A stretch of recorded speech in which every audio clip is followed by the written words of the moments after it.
Hola, teniu aquí un dels altres exercicis de l'examen que també és de selectivitat.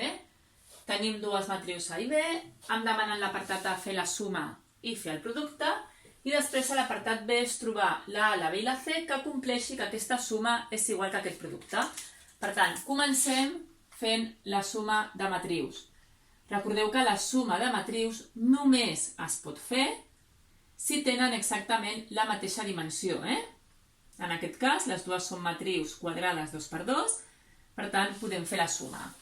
Com sumem? Doncs hem de sumar cada element de la mateixa posició. Per tant, 1 més B, A més T, 2 més 1, que és 3, i menys A més 1. I aquí tenim la suma. Anem ara al producte. A per B. A per B, 1, A, 2, menys A, que multiplica a B, C, 1, 1. També es pot multiplicar. Recordeu que es poden multiplicar matrius sempre i quan el número de columnes de la primera matriu coincideix amb el número de files de la segona matriu. En aquest cas és 2x2, no hi haurà problema. Com es multiplica? Primera fila, primera columna, producte escalar. 1 per B, que és B, A per 1, que és A, per tant, B més A. Primera fila, segona columna, 1 per C, que és T, A per 1, que és A, per tant, C més A. Anem a la segona fila, 2B menys A.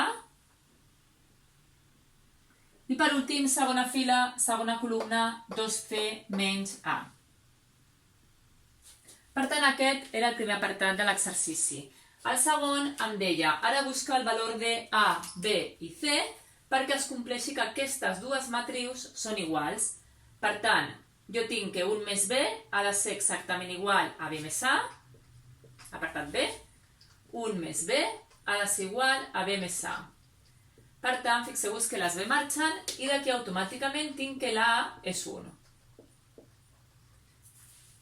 També sabem que A més T ha de ser igual a C més A. Això és obvi.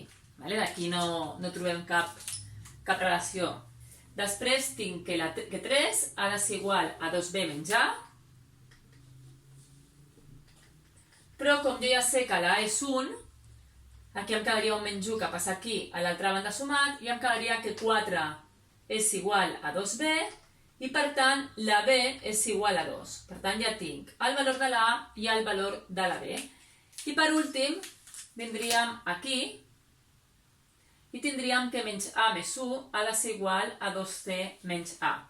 Per tant, menys A més 1 ha de ser igual a 2C menys A. Fixeu-vos que les A's marxen i em queda que 2C és igual a 1 i per tant la C és 1 mig. I l'exercici ja estaria fet. És a dir, determinar els valors de A, B i C que compleixen això, hauríeu de contestar que els valors són A igual a 1, B igual a 2 i C igual a 1 mig. Recordeu sempre contestar les preguntes,